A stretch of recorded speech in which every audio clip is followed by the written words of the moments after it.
Hello, welcome. If you've been following all the news related to RPCS3, you've probably noticed that the emulator has been evolving quite a lot lately.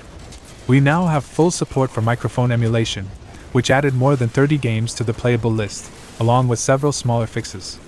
And more recently, there was a post on X with some news that, if confirmed, would be incredible. Games that rely heavily on SPU usage, especially Twisted Metal, saw performance gains between 5% and 7%. What's even more interesting is that this improvement reached all types of CPUs, from lower-end PCs to extremely powerful machines. According to the developers, they once again changed how the PlayStation 3's processor is emulated. And these adjustments led to performance gains, particularly in games with heavy SPU usage. And that's exactly what we're going to check now. In this video, I tested 9 games. It was supposed to be 10, but unfortunately my God of War Ascension ISO decided to corrupt, and we'll see if these gains are actually real and which games were affected, focusing mainly on the heavier RPCS3 titles. But before that, don't forget to leave a like, and if this is your first time here and you want to follow practical emulator tests, consider subscribing so you don't miss any updates. If you want to buy original games while saving a lot, check out Instant Gaming, the digital store that sells games for various platforms, such as PC, PlayStation, Xbox, and Nintendo Switch. Get games of all genres with discounts of up to 95%. You'll also find a variety of gift cards and credits for other services. You can pay for your order through your credit card on a website with a 4.7 rating on Trustpilot. You're buying games directly from Instant Gaming, not from other retailers. If you encounter any issues, Instant Gaming offers 24/7 support. What are you waiting for to save? Links in the description. Starting with Dante's Inferno, this game is already fully playable, and even more modest PCs shouldn't have any trouble running it. Here we saw a jump from 479 FPS to 523 FPS, an impressive 9.2% increase.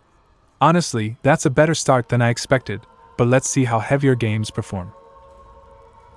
In God of War 3, the result was much more modest.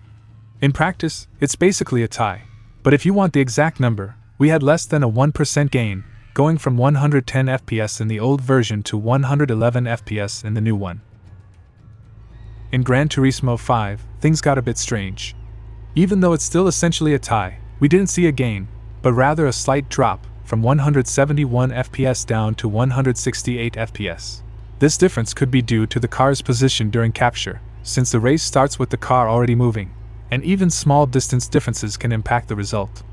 Another curious detail is that in the older version there was a crowd in the stands, while in the new version there was no one there, and even so, performance was slightly worse. Moving on to Gran Turismo 6, once again we got a slightly worse result in the newer version. The old version reached 52 FPS, while the new one stayed at 50 FPS. Again, positioning may have influenced the result, so I still consider this a tie. And unfortunately, this still isn't the moment where we can run the game above 60 FPS. The green texture issues are still happening randomly, so in short, there's still a lot of work ahead for this game. In Killzone 3, we go back to seeing gains. Even in a scene with lots of particles in action, the old version reached 90 FPS, while the new one hit 93 FPS, a 3.33% improvement. That's below what the developers mentioned, but considering how demanding this game is and how poorly it runs on many PCs, any gain is already meaningful. In Metal Gear Solid 4, we saw a more noticeable improvement, right within expectations. The old version reached 93 FPS, while the new one hit 99 FPS, an increase of about 6.5%. It's worth noting that running this game above 60 FPS can cause issues during cutscenes, including read errors that may crash the emulator. In Midnight Club Los Angeles, we had our first clear tie. Both versions averaged 68 FPS. Now comes a completely unexpected result. A 50% gain in Ratchet Clank Future A Crack in Time. The test was done with the character in the exact same position and using the same settings. The old version was already impressive at 170 FPS, but the new one reached 255 FPS.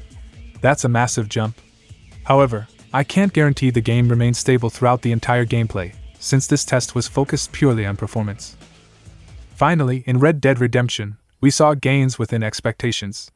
The old version averaged 52 FPS, while the new one reached 55 FPS, an increase of 5.77%. Even so, I'll say it again, this is still the worst way to play this game. Ideally, you should use the native PC version or, if you want to emulate it, the Nintendo Switch version is currently the better option. Overall, out of the 9 games tested, 5 did not reach the performance gains mentioned by the developers. That doesn't mean the improvement isn't real, just that it doesn't affect every game equally. As stated in the update notes, the gains appear mainly in games with heavy SB usage. Even so, the emulator has indeed improved overall performance, and it's always worth keeping the latest version installed to take advantage of these optimizations. And that's it for this week's video. Thanks for watching, and I'll see you in the next one.